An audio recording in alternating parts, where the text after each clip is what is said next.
We're at the Eternal Light Peace Memorial here on Oak Hill in Gettysburg. It was dedicated for the purpose of peace and reuniting the country. It was designed by Philippe Cret, and it has the bas-relief you can see there on the front that was designed and sculpted by Lee Lowry, and it was all unveiled on the 75th anniversary of the Battle of Gettysburg on July 3rd, 1938 by President Franklin Delano Roosevelt. He spoke before a crowd, and I'll turn around here.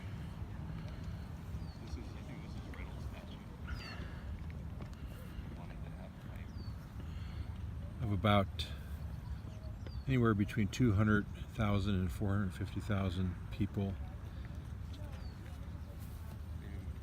When he signaled for the memorial to be unveiled, the eternal flame was lit all the way up on top, and it's still lit.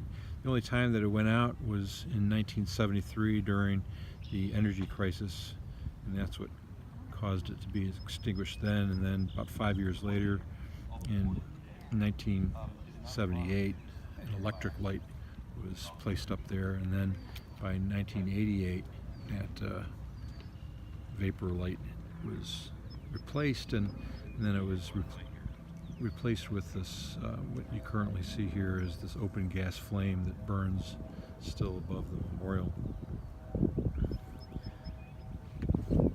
But this is a significant place, and as we look out on the battlefield here from Oak Hill, you see where Ewell's 2nd Corps and Rhodes's division approached, and over here on the far right, in these woods across Mummasburg Road, was Brigadier General Junius Daniels' brigade. It consisted of North Carolina infantry, and just absolutely incredible casualties for all of these units. They lost 926 of their 2,000 men here at Gettysburg. But the main thrust of the attack was there in the distance toward the McPherson barn. And then also here in the woods to our right was Brigadier General Alfred Iverson's brigade that consisted of the North Carolina infantry, the 5th, the 12th, the 20th, and the 23rd North Carolina infantry. And that brigade, due to largely his fault, suffered a casualty rate of 65%. The 23rd North Carolina infantry, though, lost 90% of its men. And following that battle that happened right here on this ground, Iverson's men refused to serve with him after that, and he was transferred down to Georgia. And then positioned over here on the left beyond the cars was Colonel Edward O'Neill's brigade that had the 3rd, 5th, 6th, 12th, and 26th Alabama infantry regiments. They began the battle with 1,688 men, and they lost about 700 men. O'Neill's poor performance also cost him promotion and his command. He resigned from the Army at the end of 1863. Dole's brigade was on the far left, operating against the Union 11th Corps in the distance. And then in the woods here behind the Peace Light Memorial, you've got Brigadier General Stephen Ramseur's brigade, the 2nd, 4th, 14th, and 30th North Carolina infantry, and that was held in reserve. It was the smallest brigade in the division. They only had about 1,024 men, and they suffered a loss of about 27%.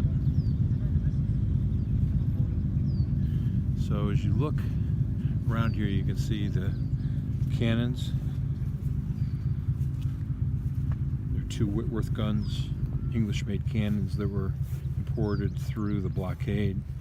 They had a hexagonal bore.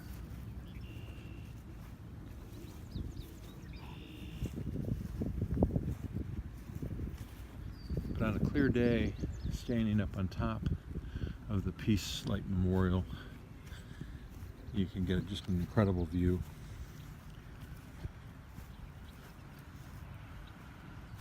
We'll see if we can't do that.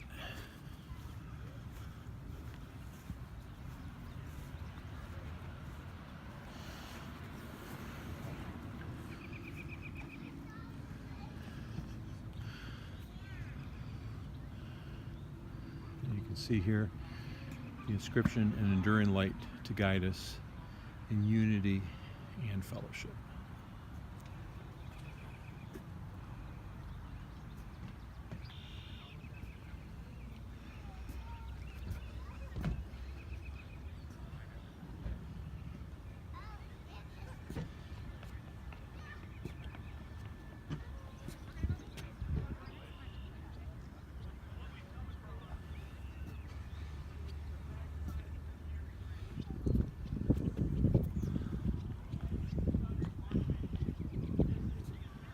And then, of course,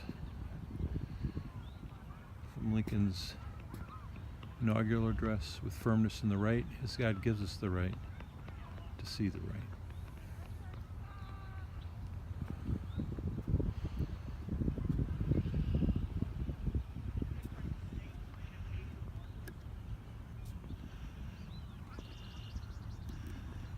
This marker here, Eternal Light Peace Memorial, dedicated by President Franklin Delano Roosevelt during the observance of the 75th anniversary of the Battle of Gettysburg, July 3rd, 1938.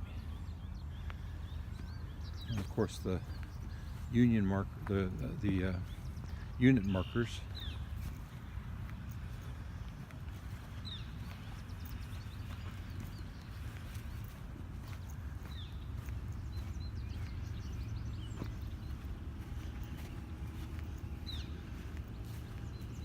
Underneath Daniel's Brigade, and you can tell the Confederate markers because they're flat on top. And you can see that Daniel's Brigade fought all 3 days of the battle, and then on the final day of the battle, July 4th, occupied Seminary Ridge. At night began their march to Hagerstown.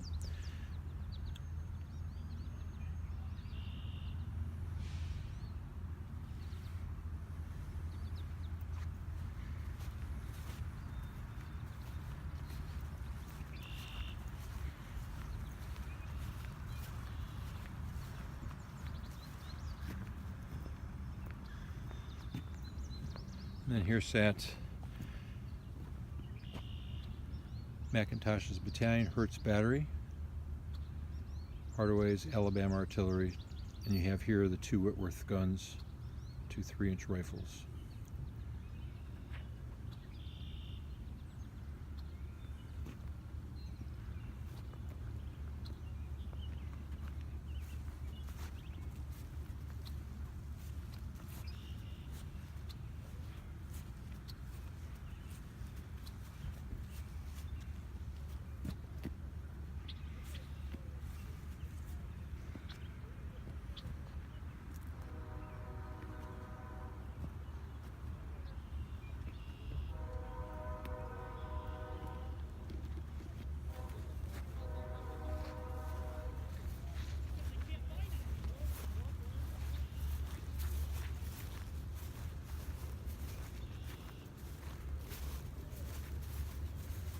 And you have Carter's battery here, the 2 10-pounder Parrots and 2 Napoleons.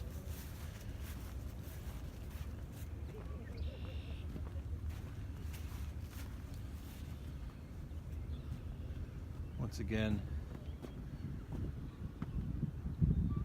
pointed along McPherson Ridge from Oak Hill towards McPherson's barn, all the way in the distance.